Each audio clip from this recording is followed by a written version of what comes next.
કે આવે નહીં વાડ ની વાડ એટલે આપણે 3 વર્ષના રોપડા થઈ જશે ને આની અંદર આપણે ખલેલા આવવાની શરૂઆત થઈ ગઈ છે. તો કે આપણે છે ને મહેનત પૂરેપૂરી કરી લેવાની છે આમ જોરદાર કે એમાં કઈ ઘટવું જ ન જોઈએ. મહેનત પૂરી કરો પછી એને જય મેરડીમાં મિત્ર, જય માતાજી. આજના નવા વિડીયોમાં ખેડૂત ભાઈઓ અમે કાંઈક નું કાંઈક લઈને આવતા હોઈએ. તો ધમાકેદાર એન્ટ્રી થાય એવું આપણે લઈને આવ્યા છીએ. અત્યારે કેરીઓની સિઝન તો વહી ગઈ છે ભાઈ. તો આપણે એક ખેડૂત આપણી મુલાકાતે આવ્યા છે. તો એ અમારા મિત્ર છે. તો એ અમે તમને જાણ કરશું કે એની મુલાકાતે આવ્યા છે ને એને કેવી રીતની ખેતી કરવી છે. તો આપણે એમાં બહુ બેસ્ટ થવાનું છે. વિડીયો તમે આખો અમારો જોજો કે એમાં જબરદસ્ત થવાનું છે. કારણ કે કેરીની સિઝન વહી ગઈ છે. હવે આપણે એની સિઝન આવશે. તમે અમે બતાવશું કે અમારે એની સિઝન આવશે એને એ વસ્તુ બેસ્ટમાં બેસ્ટ આપણે કામ કરે આપણે ખેડૂત ભાઈઓને. તો એવું આપણે લઈને આવ્યા છે. એટલે આ ભાઈને એ ખેતી કરવી છે તો એ અમારી ખેતી જોવા આવ્યા છે. તો અમારે હિતેશભાઈ ખેતી જોવા આવ્યા છે. અમારી આ ખેતી તમને કેવી લાગી છે? બસ અહીંયા જો અમે ખલેલાની ખેતી જોવા આવ્યા છીએ. ઈઝરાયલની ખલેલી આપણે વાવેલી છે ને અમારે ભાઈ ખલેલીની ખેતી જોવા એ માટે આવ્યા છે કે ભાઈ હેઠા પાડો હઈને છે ને આપણે હેઠો ઓલો કરવા જાવો ન પડે, બરાબર ને? એટલે આ હેઠા ઉપર એમ બોર્ડર ઉપર લગાડ્યું છે કે આપણે આમાં લાટ બધા ફાયદા થાય. હિતેશભાઈ જો આમાં હેઠા પાડો એ હોય, બરાબર? તો હેઠાને આપણે હેઠો બતાવો તો ભાઈ. જો આપણે હિતેશભાઈ આ હેઠો છે, બરાબર? આ હેઠામાં માનો કે આપણે એટલી દૂર 5 ફૂટ દૂર લગાડેલી છે. તો આ આપણે ખલેલીનો રોપડા છે બધા. આ ને આપણે હેઠાથી 5 ફૂટ અંદર લગાડી દીધી ખલેલી. એટલે હેઠા પાડોશીને કઈ તકલીફ ન પડે ને આપણે હેઠા પર જવું ન પડે હાથી આંકવા. એટલે આપણે એકદમ હાયર કરી નાખેલી છે. બીજો ફાયદો આની અંદર આ કાંટાવાળા ઓલા આવે હિતેશભાઈ, આ કાંટાવાળા ઓલા આવે એટલે રોજ બોજ એક આવે નહીં વાડ ની વાડ એટલે આપણે 3 વર્ષના રોપડા થઈ જશે ને આની અંદર આપણે ખલેલા આવવાની શરૂઆત થઈ ગઈ છે. તો આપણો આ ચેનલ ઉપર વિડીયો નાખેલો જ છે તમને. તો આ ખલેલીને આપણે જે રોપણ કર્યું ને એ વિડીયો નાખેલો છે. અમારે વિડીયો પાછો નાખવાનું કારણ એવું છે કે ભાઈ અમારે આ ખેડૂત ભાઈ આવ્યા હતા આ મુલાકાતે. તો આપણે ખલેલીની થોડીક એને સિસ્ટમ સમજાવી દેવું. તો આપણે કઈ રીતને જો અહીંયા ગજરો એક કાઢે છે ખલેલી, આવડો અહીંયા ગજરો કાઢે છે. અત્યારે એની ફૂલ સિઝન આવવાની છે કેરી ખલેલીની. આ ઈઝરાયલની ખલેલી કહેવાય ભાઈ. ને તમે અમારી ચેનલ ઉપર જાઓ એટલે એક વિડીયો આપણે આમાં જો આ આવે થોડોક મોંઘો હિતેશભાઈ, પણ છે ને આમાં જો ગજરો નીકળેલો છે. તો આ ગજરો આપણે પાછા વેચીએ તો બીજાને આપણે એના એ ભાવમાં દઈએ છીએ. એટલે આપણા પૈસા વસૂલ થઈ જાય. ને બીજા નંબરમાં આપણે જો આની અંદર આપણે આ 10 થી 11 રોપા નાખેલા છે આપણે હેઠા ઉપર. પાડોશી તો કઈ ફાયદો જ ન થવો જોઈએ. પાડોશી આઈને પાવવાનો તો આના કાંટા લાગે એટલે પાડોશી તો ભાગવા જ જોઈએ, બરાબર? એટલે એમાં કઈ તમારે મહેનત કરો એવી જબરદસ્ત. આપણે હેઠો ખોદવા જાવું શું લેવા પડે કોકના ઓલામાં. એટલે આ હેઠાની પ્રોબ્લેમ શું છે, આ વાવણી નજીક આવવાની થાય ને એટલે એવી હેઠાની બધી પ્રોબ્લેમ થતી હોય બધે ટાઈક.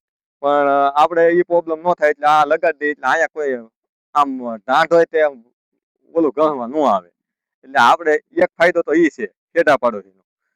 બીજા આપણને ઈઝરાયલની ખલેલી ખાવા મળે.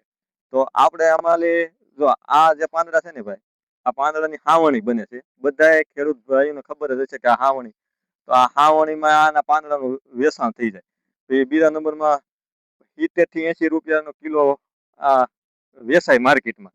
તો આને ઈઝરાયલની ખારેક કહેવાય. તો આપણે 3 વર્ષમાં આવક ચાલુ થઈ ગઈ છે. તમને હું અને આખી લૂમ બતાવી. અહીંયા લૂમ આવેલી છે ભાઈ. આપણે પેલા વિડીયામાં જે લૂમ બતાવી હતી એ થોડીક નાની હતી. હવે આમાં તો મોટા મોટા ખલેલા આવવા મળ્યા છે. એક લૂમ એક અહીંયા આવી છે ને એક આંચકા આવી છે, એક ઓલપાની સાઈડ આવી છે. 4 એકર આમાં લૂમ બેસી ગયું છે અને ચોથા વર્ષે ચાલુ થાય છે આ ખલેલા. તો આપણે અત્યારે આનો ટેસ્ટ ખાલી તમને હું આની ખેતીની વિશે હું સમજાવવા માંગુ કે આપણે હેઠાની બોર્ડરની 4 એકર ઝટકા વિશે ન બાંધવું પડે. ઝટકા મિશન અમારા તો આ દાર બાંધેલા છે ને એ કાઢી નાખવાના છે. કારણ કે પછી તો વાઇડ ની વાઇડ થઈ જાય. પછી અહીંયા જુઓ, અહીંયા એનો આખો મોટી લૂમ આવી. જો પર્વતભાઈ આની પાસે જાઓ તો મોટી લૂમ છે. જુઓ આમાં જોરદાર જો લૂમ છે. એટલે આ બધી ઈઝરાયલની આપણે ટેકનોલોજી છે. તો એ આમાં ઇઝરાયલની ખલેલી કરવામાં આપણને ફાયદા તમને ઘણા બતાય. કારણ કે આપણને પૈસા આના પાંદડાના મળે, પર્વતભાઈ, પાંદડાના મળે. પછી તો અહીંયા આખી એનો મોર આવે છે, ગજરો જો નીકળ્યો છે. કાંટાનું ધ્યાન રાખજો ભાઈ. ને આની અત્યારે ફૂલ સિઝન આવવાની છે. ને બીજા નંબરમાં આનો હજી એક ફાયદો હું તમને બતાવું ખેડૂત ભાઈ, કે આપણે માનો કે ઉનાળે પાણીની તકલીફ હોય, તો આ પાણી તકલીફ હોય ને તો આ ઝાડ થઈ જાય. અને વરસમાં ઉનાળે એક વખત પાણી આપો ને તો થઈ જાય. જો અહીંયા કેવી લૂમ આવી, જો આ ત્રીજા વરે આપણને ચોથા વરે કીધું, પણ ત્રીજા વરે આમાં જો લૂમું બેહવા મળ્યું છે. આ બધી જો આ પાછી મોટી જોરદાર થઈ ગઈ છે, જો.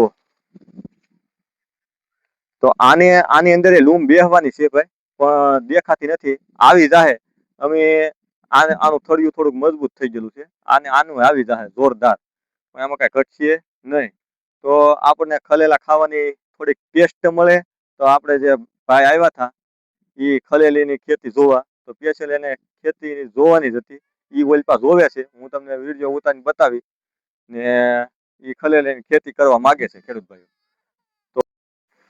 તો ખેડૂત ભાઈઓ આપણે છે ને આવું ને આવું બધું આપણે અલગ અલગ રીતની બધી ખેતી કરતા હોય. તો મેં તમને આખી આપણે ખલેલી વિશેની ડિટેલ આપી. તો આપણે આની અંદર જો આનકા શાકભાજી ને એવું બધું વાવી દીધેલું છે. તો આપણે તમને હેઠા પાડોશીનો આપણો ડાયલોગ ચાલે જ છે. તો હેઠા પાડોશીને આપણે હેઠા ખોદવા નથી જવાના, પણ આપણે એવું કાંઈક નું કાંઈક ઓલું કરો તો આપણને હેઠા ઉપર પાસે તે નજીક આપણે ખેડવા ન જવું પડે ને આપણને લાખ નફો મળે. તો મહેનત કરવાની આપણે કાંઈ બીજે જરૂર નથી. આપણે હેઠાથી 5 ફૂટ અંદર મહેનત કરીએ તો આપણને ભગવાન ફળ દેવાનું હોય તો દઈ જ દે. ને આ બધું જો આપણે આ રીતની બધી રીતનું માનો કે આપણે જમીનને કઈ રીતનું ભાવે છે, જમીનને કઈ રીતની પોષક તત્વો મળે છે, જમીનને કઈ રીતનું બધા ઓલું થાય છે. તો આપણે એવું બધું બિયારણ એવું આપણે પસંદ કરો કે આપણે અંદર ખેતરની અંદર મગફળી આ તે જે થાય છે એ કરવાનું. આને આપણે આ રીતનું કરી નાખવાનું. પછી આખી વાડીની ચારે પર આવું બનાવો તો પછી આના રોપા પાછા વેસાઈ જાય છે ખેડૂત ભાઈઓ. તો આવું બધું આ રીતનું આપણે અલગ અલગ આપણે બોરડી એપલ બોરડી મગાવેલી છે. અમારે એપલ બોરડી આવી જાય એટલે તમને વિડીયો નાખ્યું. એટલે અમે સફરજનનું વાવેતર કરેલું છે. તો આવું બધું અમે અલગ અલગ બધું બોર્ડરની ચારે પર ઝટકા વિશે ન કરવું પડે. આ તે મેં તમને આખા વિડીયોમાં સમજાવ્યું છે. એટલે આપણે આવું જોરદાર કાંઈક નું કાંઈક ગોતીને લાવવાનું. આપણે એવું નક્કી પેલા કરી લેવાનું કે આપણી જમીનને આ ભાવે છે કે નથી ભાવતું. તો આપણે કોફી મારો, પણ આપણે એમાં કંઈક અલગ કોફી મારીને બતાવો, અલગ કંઈક બતાવો કે એ વસ્તુ એ કરી છે તો આપણે એનાથી બેસ્ટ કરવાનું છે. એવી મહેનત કરો એટલે આપણને આ જમીનમાંથી ફળ આ જે છોડવો છે એ ફળ દેવાનો છે. આ જમીનની અંદર એટલી જ આપણે ધરતી પુત્ર કહેવાય. તો આપણે જય કિસાન જય આપણે ખેડૂત કહેવાય. તો આ છે ને જમીનની અંદર એવા તાકાતવાળા તત્વો પડ્યા છે કે તમે એની અંદર જોવો કેવું પ્રકાર નથી થતું એમ. એટલે એવું કાંઈક તમે પસંદ કરો ખેડૂત ભાઈઓ, કે આપણે છે ને મહેનત પૂરેપૂરી કરી લેવાની છે, આમ જોરદાર, કે એમાં કાંઈ ઘટવું જ ન જોઈએ. મહેનત પૂરી કરો પછી એને તમે તમારી નજીકથી જોઈને ઓલું કરો એટલે તમને એની અંદર ફૂલ સફળતા મળવાની છે. ગમે એ પાક લગાડો તો પાકનું પેલા પસંદગી કરવી, પછી કયા મહિનામાં પસંદ કરવો, આ કયા મહિનામાં પાક થાય છે, આપણને કયા મહિનામાં સફળ મળે છે, કયા મહિનામાં ભાવ મળે છે, એવું બધું અમે તમને વિગતવાર વિડીયોમાં તમને અપડેટ એવી બધી આપતા રહેવું સિઝન પ્રમાણે. કે ભાઈ આ સિઝનમાં આ વાવો, આ સિઝનમાં આ વાવો, પણ તમારા પ્લાનથી વાવો. તો પણ તમારા પ્લાનથી એવી રીતની ઓલું કરો કે આપણે હાલો આ વાવી દીધું છે તો આ બીજે થાય છે તો અહીંયા થાય છે, એવું ન હોય. આ બધું અમુક ઇલાકામાં જ થતું હોય આ વસ્તુ. તો આ બધી વસ્તુ એવા ઇલાકામાં આપણી જમીનને શું ભાવે છે પેલા એ નક્કી કરો કે આપણી જમીનને આવું વસ્તુ ભાવે છે તો આપણે આવી વસ્તુ કરવી. તો આપણને એમ લાગે કે આ કયા સિઝનમાં આપણને આ લાગુ પડશે, આપણી પાસે કયા સિઝનમાં પૈસા ખૂટી જાય છે. તો આવી બધી વેરાયટી તમારે 12 મહિના આવક આવતી હોય. માનો કે આને પાણી ઓછું જોવે તો આ માનો કે આપણે ઉનાળે આપણે ચોમાસા ઉપર ખેડૂત પાસે પૈસા ઓછા હોય તો આ આપણને ચોમાસામાં આવક દેતું થઈ જાય તો આપણને ફાયદો પડે. તો અમારો વિડીયો લાઈક કરજો, શેર કરજો, કોમેન્ટ કરજો. જય માતાજી.